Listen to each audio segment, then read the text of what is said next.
The thing that people need to understand is not only does your local government have representation there, you are paying for it.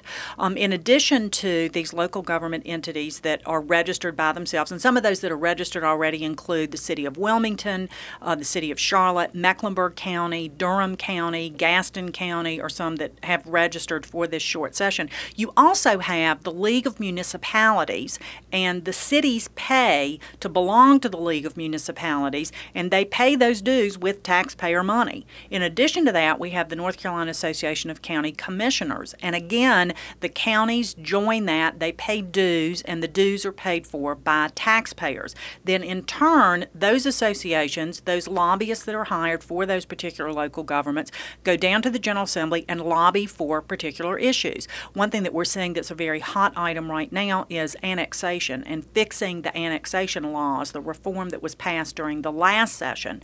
There was a group of cities who actually took this law to court, and based on some decisions that came out of that lawsuit, the General Assembly is going back and fixing this law, but all of that was paid for with taxpayer money that the cities, again, the residents of the cities paid into their taxes, and then in turn are paying for lobbyists to lobby perhaps what the citizens would want, perhaps not. And I think that's what's important for people to understand, is that their taxpayer money is using to advocate for issues and positions that they may or may not agree on.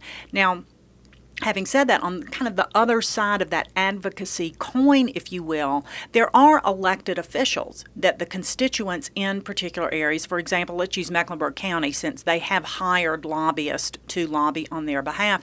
In addition to the lobbyists and the dues that the citizens of Charlotte are paying to the League of Municipalities, in addition to the taxpayer paid dues that they are paying to the North Carolina County Commissions, they have about 18 representatives in the North Carolina General Assembly, either the North Carolina House or the North Carolina Senate. So I would argue that Mecklenburg County and the City of Charlotte is well represented by the constituents who voted for that representation without the need for all of these taxpayer paid lobbyists. However, that's something that I think the citizens, just the taxpayers, need to be aware of it.